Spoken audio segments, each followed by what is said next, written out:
Bismillahirrahmanirrahim. Assalamualaikum warahmatullahi wabarakatuh. Kami dari kelompok 6 akan mempresentasikan mengenai aplikasi yang akan kami buat yang bertemakan aplikasi perhotelan berbasis web. Untuk anggotanya, kelompok 6 terdiri dari M. Akmal Al-Muyasar, Sarah Azahra, Muhammad Farhan Maulana, Muhammad Gofur, dan saya sendiri Muhammad Ilham Faiz.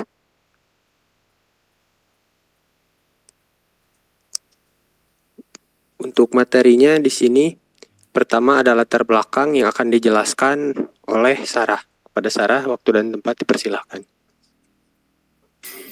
Baik, terima kasih kepada moderator. Di sini saya akan menjelaskan tentang latar belakang. Aplikasi perhotelan adalah aplikasi yang dibuat untuk membantu manajemen hotel dalam mengelola dan meningkatkan layanan yang diberikan kepada tamu.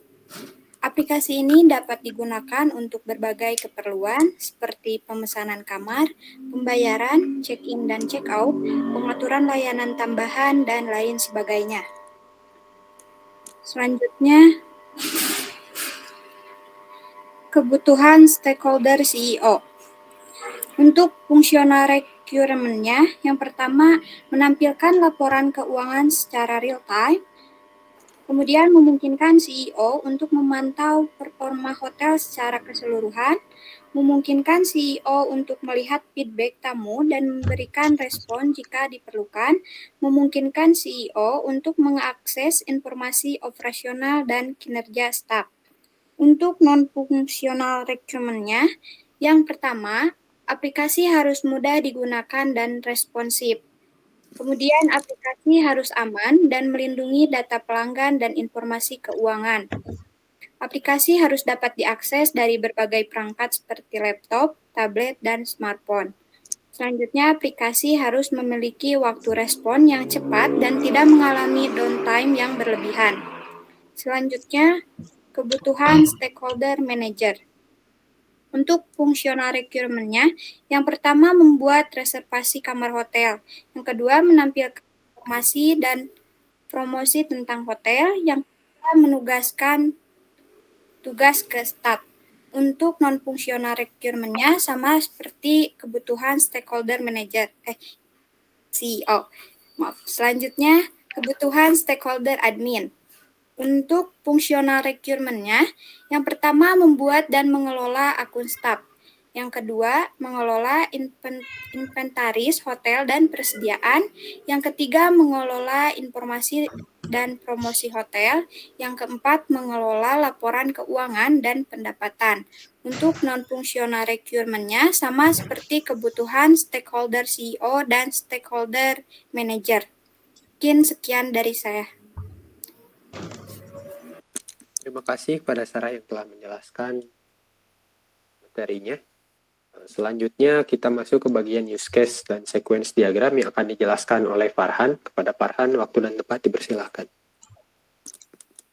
Ya, terima kasih. Di sini saya akan menjelaskan use case diagramnya.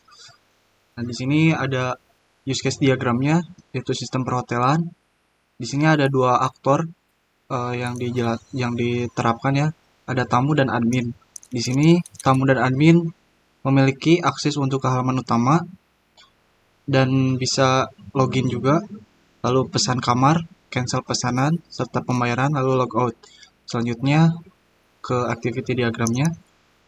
Di sini ada activity diagram untuk halaman utama dan registrasi. Di sini ada initial node atau startnya. Tamu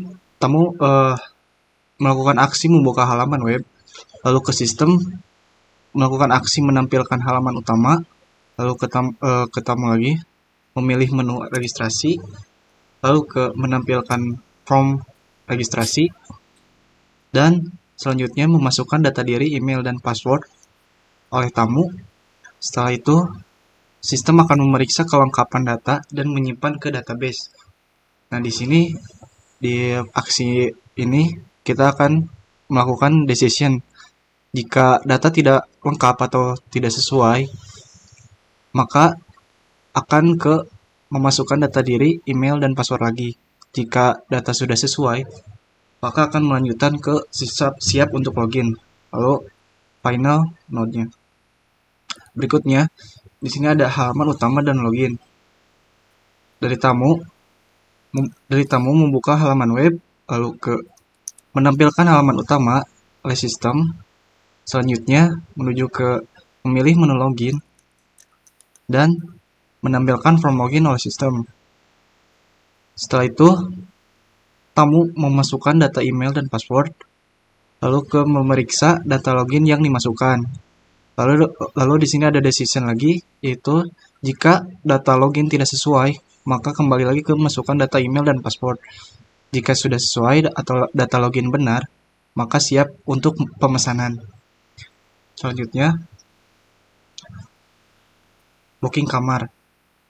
Di sini tamu melakukan aksi membuka halaman pesan kamar atau reservasi booking, lalu sistem memeriksa status login.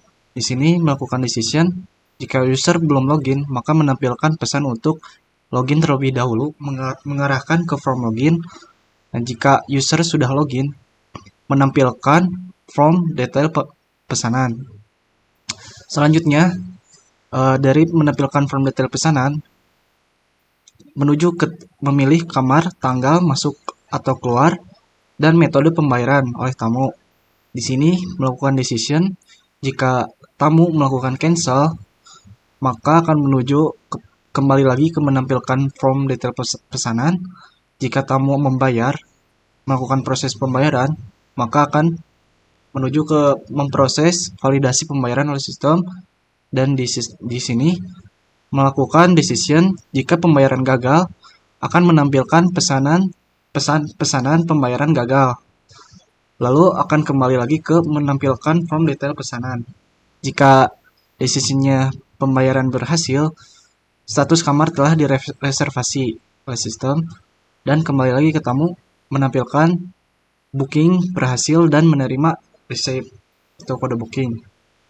Selanjutnya ada cancel pesanan. Di sini tamu akan request pembatalan, lalu sistem akan memproses pembatalan dan menyimpan data, lalu ke tamu lagi, batalkan pesanan. Nah, setelah itu sistem akan menampilkan kamar telah dibatalkan dan tunggu konfirmasi selanjutnya. Berikutnya ada halaman admin. Di sini halaman admin membuka halaman administrasi, lalu menampilkan form login oleh sistem. Selanjutnya memasukkan data login admin dan melakukan decision. Jika login gagal, akan menampilkan data login salah dan kembali lagi ke form login. Jika login berhasil, maka menampilkan halaman data administrasi.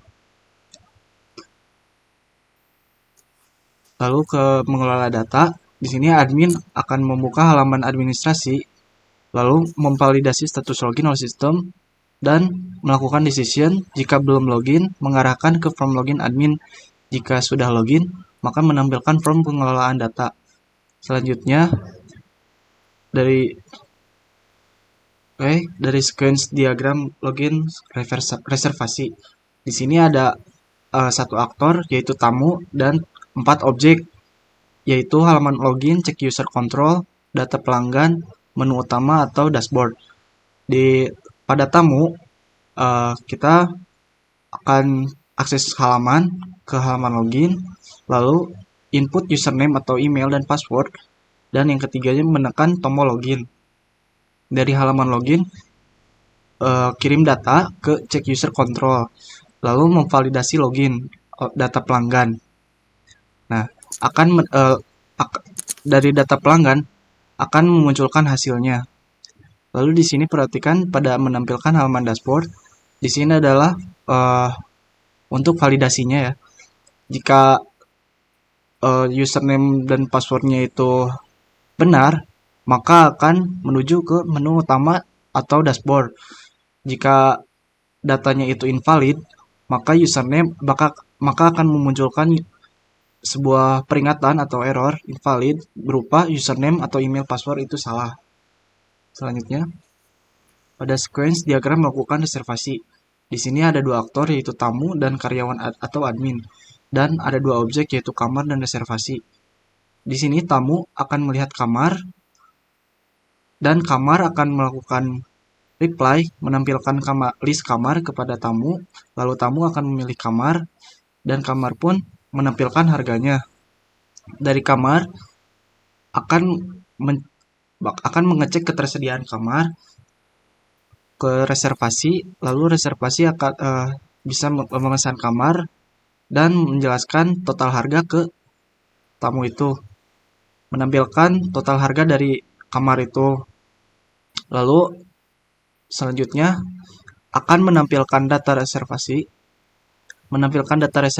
ke admin, dan admin akan mengecek status reservasinya, lalu cek metode pembayarannya, dan bisa membatalkan reservasi, dan dihitung total pembayarannya dari reservasi ini.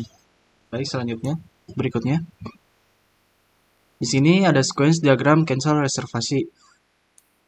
Dari tamu akan mengakses halaman, lalu memilih menu pesanan kamar, dan dari sini kita membatalkan pesanan, tamu membatalkan pesanan, lalu ke objek reservasi akan menyimpan data ke admin, dan admin akan menampilkan tunggu konfirmasi resepsionis ke kamar ini reservasi itu.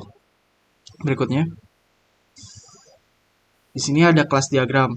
Di sini ada beberapa atribut dan datanya, yaitu ID reservasi dan atribut reservasinya, yaitu hotel, yaitu ada reservasi atau hotel dan hotel maksudnya, dan ada juga user. Di user ada akses untuk tamu dan karyawan admin, dan di sini juga ada atribut kamar. Baik, cukup sekian dari saya. Selanjutnya. Terima kasih kepada Saudara Farhan yang telah menyampaikan materi mengenai use case dan sequence diagram. Selanjutnya ada materi UI dan UX yang akan dijelaskan oleh Gofur. Kepada Gofur, waktu dan tempat dipersilahkan. Baik, terima kasih kepada moderator. Sini saya akan menjelaskan tentang UI UX yang telah aplikasi yang telah kami buat, di mana dalam halaman utama ini ada seperti ini, kemudian ada tentang hotelnya, kemudian ada tampilan untuk fasilitas dari hotel yang kami buat. Kemudian untuk halaman room sini seperti ini, dimana untuk ruangan-ruangan yang lain kita bisa menekan tombol panah lebih dari, kemudian dia akan menampilkan ruangan-ruangan yang lainnya dan jenis-jenis kamar dan ini. Kemudian di sini juga terdapat feedback dari si pengunjung berupa testimoni. Di sini sudah ada percobaan testimoni dari Yusuf Muhammad. Selanjutnya di sini ada halaman kontak.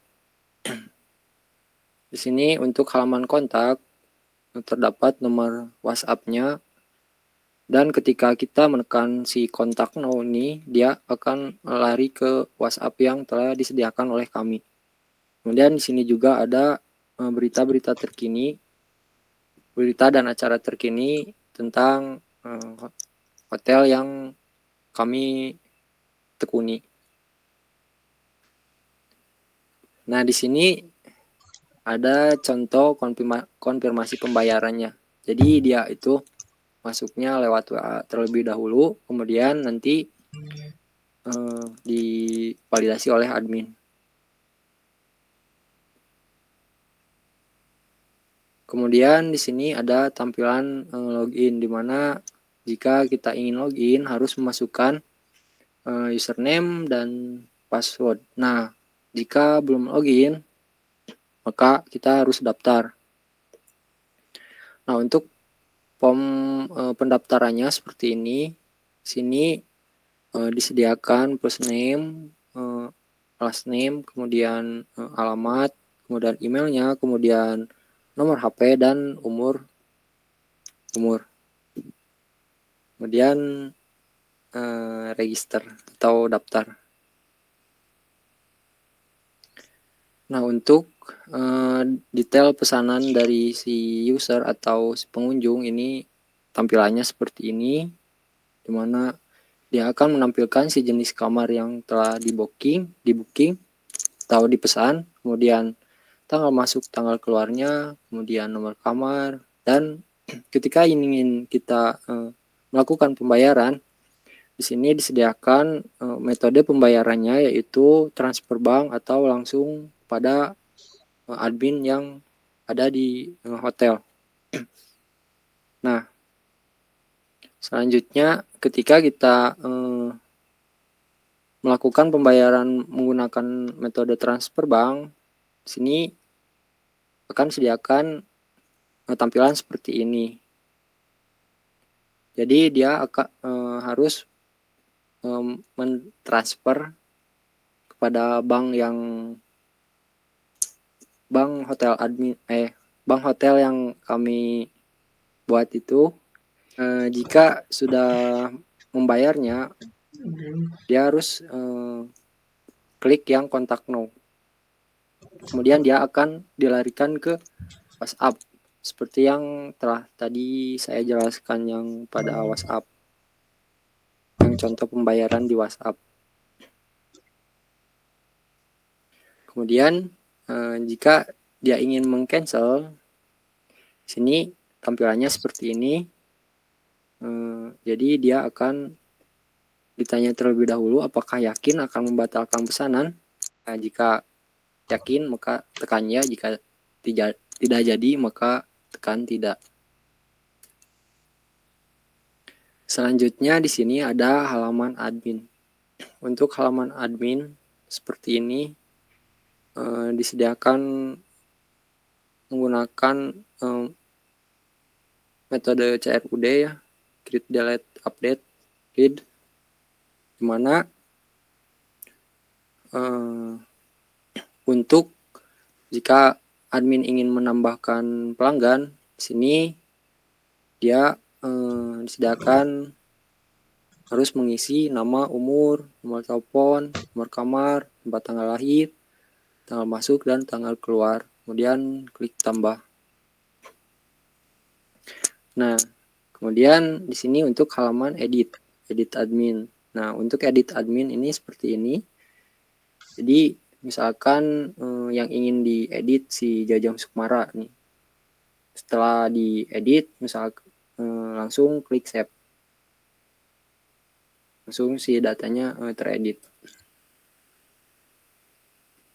Nah, untuk rekap data atau penghasilan yang telah dihasilkan dari hotel, ini halamannya seperti ini. Dan mungkin cukup sekian UI UX yang dapat saya sampaikan. Mohon maaf, kembalikan ke moderator. Terima kasih kepada Gofur yang telah menjelaskan mengenai UI dan UX dari aplikasi perhotelan ini.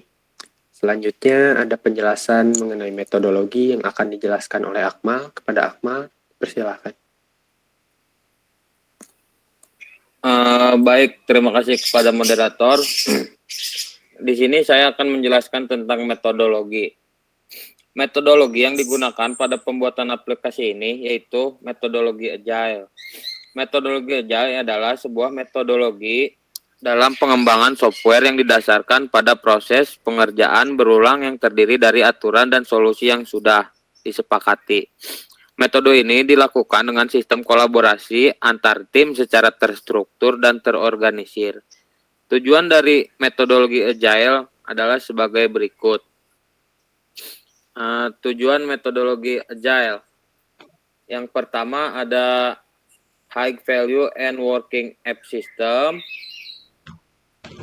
Yang kedua ada iterative incremental evolutionary.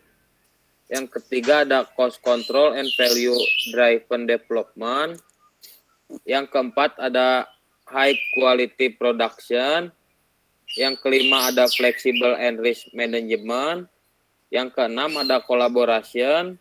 Yang ketujuh ada self-organizing dan self-managing teams. Dari yang pertama ada high value dan working app system. Tujuan yang pertama adalah high value and working app system, artinya untuk menghasilkan sebuah software yang punya nilai jual tinggi, namun menggunakan biaya pembuatan yang serendah mungkin, namun kualitas produk tetap menjadi prioritas utama dan tidak boleh disepelekan. Yang kedua, iterative incremental evolutionary. Agile merupakan metode pengembangan software yang dijalankan secara iteratif, berulang, serta bisa diubah di tengah jalan bila perlu. Dengan istilah lain, metode ini fleksibel dan bisa dipakai dalam proyek IT jangka pendek. Lalu yang ketiga ada cost control and value driven development. Proses software development bisa disesuaikan dengan kebutuhan user atau pengguna. Di samping itu, tim pengembang juga bisa mengontrol biaya serta waktu yang dibutuhkan untuk proses software development sesuai kebutuhan. Lalu yang keempat ada high quality production. Meskipun menggunakan biaya seminimal mungkin, produk berupa software atau perangkat lunak akan tetap terjaga kualitasnya. Yang kelima ada flexible and risk management. Tujuan fleksibel berkaitan dengan jadwal pertemuan dengan klien yang bisa diatur kapan saja. Dengan begitu, fungsi perangkat lunak yang sedang dikembangkan tetap terjaga. Cara ini juga dilakukan untuk mengurangi kesalahan program sebelum akhirnya dilakukan proses deploy aplikasi. Lalu yang keenam ada collaboration. Kolaborasi sangat penting dilakukan oleh tim developer untuk membahas feedback dari klien. Oleh karena itu, diperlukan koordinasi serta komunikasi yang baik dengan seluruh anggota tim. Lalu yang ketujuh ada self-organizing, self-managing team. Tujuan akhir dari metode Agile yaitu developer diberi akses untuk mengatur sendiri urusan software development. Tugas seorang manajer yaitu menjadi penghubung antara developer dan klien. Dengan begitu, kemungkinan miscommunication bisa dikurangi. Lalu, kemudian untuk model yang digunakan pada pembuatan aplikasi ini yaitu Scrum. Tahap-tahap Scrum, yang pertama membentuk tim Scrum. Hal ini pertama wajib dilakukan adalah membentuk tim Scrum yang memiliki berbagai macam kemampuan. Jumlah timnya beragam, tapi umumnya ada 5 hingga 10 anggota tim. Biasanya mereka memiliki kemampuan sebagai business analysis, tester, pengembang, dan desainer, dan lain sebagainya. Mereka harus bisa bekerja sama untuk menciptakan produk yang sudah ditentukan sebelumnya. Lalu yang kedua ada menunjuk Scrum Master. Setelah seluruh tim sudah secara pasti dibentuk, dari tim itu akan ditunjuk siapa yang menjadi Scrum Master. Bisa dikatakan bahwa Scrum Master adalah pemimpin yang bertanggung jawab terhadap jalannya proyek ini. Posisinya bisa juga kita kenali sebagai Project Manager. Kehadirannya sangat dibutuhkan karena fungsi utamanya yang memastikan bahwa seluruh tim bekerja secara efektif dan prosesnya berjalan lancar. Dia juga yang akan mencari solusi ketika ditemukan masalah pelaksanaan penyusunan proyek. Yang ketiga ada menunjuk Product Owner. Selain seorang Scrum Master, tim juga perlu menunjuk peran lain yang tak kalah penting, yaitu Product Owner. Jika Scrum Master memastikan tim untuk bekerja secara efisien, Product Owner memastikan produk yang dihasilkan sesuai dengan keinginan klien. Tidak mengherankan jika Product Owner yang lebih sering berinteraksi dengan klien. Lalu yang keempat ada membuat timeline pengerjaan. Supaya tim dapat bekerja secara efisien, diperlukan timeline untuk masing-masing kegiatan yang sudah disusun di backlog. Pembuatan timeline ini disebut juga sebagai sprint. Biasanya metode Scrum digunakan dalam batas waktu paling singkat 7 hari dan paling lama 30 hari. Supaya proses pengembangan produk baru dapat sesuai dengan jadwal, maka orang-orang itu perlu melakukan koordinasi dengan baik. Lalu yang kelima ada menyusun produk backlog. Disinilah backlog akan disusun sesuai dengan skala prioritasnya. Kegiatan ini biasanya akan diurus oleh product owner. Untuk mengetahui skala prioritas, tim akan menyesuaikannya dengan user story. Semakin penting user story, maka akan didahulukan di backlog. Ada 2 jenis pekerjaan pada backlog, yaitu story dan epic. Story adalah pekerjaan yang tahapnya lebih detail, sedangkan epic adalah story di level paling atas dan biasanya isinya tidak begitu rinci. Lalu yang keenam ada memulai pekerjaan sesuai backlog.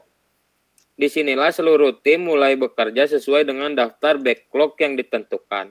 Tim juga harus memperhatikan timeline yang disusun secara masing-masing pekerjaan ada porsi waktunya. Tim akan sering melakukan meeting untuk melakukan koordinasi pengerjaan proyek. Lalu yang terakhir ada evaluasi. Setelah seluruh backlog dilaksanakan, tim perlu melakukan evaluasi untuk yang dikembangkan itu. Apabila hasilnya sudah sesuai dengan keinginan klien, proses kerja itu bisa dinyatakan selesai dan tim akan melakukan proyek yang baru. Sekian yang dapat saya sampaikan. Saya kembalikan lagi kepada moderator. Terima kasih kepada Akmal yang telah menjelaskan mengenai metodologi. Selanjutnya, saya sendiri akan menjelaskan mengenai estimasi harga dan juga estimasi waktu. Yang pertama, untuk estimasi harga, di sini kami menggunakan rate untuk project manager, system analyst, application developer, quality assurance, dan graphic designer. Pada situs ini didapat rate-nya seperti yang tertulis di bagian rate. Untuk project manager per man days-nya itu 407.000 sekian rupiah. Dan untuk sistem analis 388.184. Application developer 442.648, quality assurance 312.137 rupiah, dan untuk graphic designer 263.394 rupiah. Dan setelah diestimasikan dengan waktu pekerjaan yang dapat dilihat di tabel man days dan ditotalkan menjadi 20.419.274 rupiah untuk total harga dari semua penjumlahan pekerjaan yang tersedia. Lalu dikenakan pajak sebesar 10% yang berjumlah 2.041.927 rupiah, dan untuk totalnya dijumlahkan 22.461.201 rupiah beserta pajak. Mungkin selanjutnya untuk waktu diestimasikan proyek kami akan dikerjakan dengan waktu pengerjaan selama 2 bulan. Di minggu pertama ada pengerjaan pre-development berupa kick-off meeting, dan juga ada assessment atau analisis kebutuhan. Selanjutnya dilanjut di minggu kedua ada pekerjaan pengembangan aplikasi yang terdiri dari pengerjaan registrasi dan login dan juga tes tahap 1. Kemudian pada minggu ketiga ada pengerjaan master data. Lalu di minggu keempat ada pengerjaan modul pengaturan. Di minggu kelima ada pengerjaan modul transaksi. Mungkin boleh di next. Selanjutnya ada modul pengerjaan bagian daftar kinerja admin, penugasan admin, daftar persediaan, daftar kamar, dan juga langsung tes tahap 5.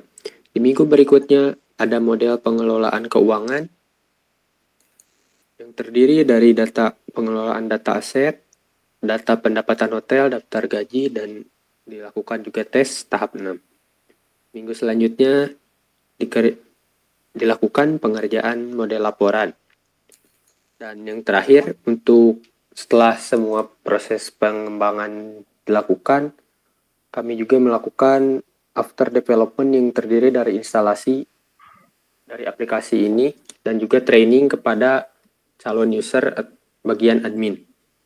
Mungkin sekian yang dapat dipresentasikan dari kelompok kami. Mohon maaf apabila banyak kesalahan kata-kata ataupun kekurangan. Assalamualaikum warahmatullahi wabarakatuh. Waalaikumsalam warahmatullahi wabarakatuh.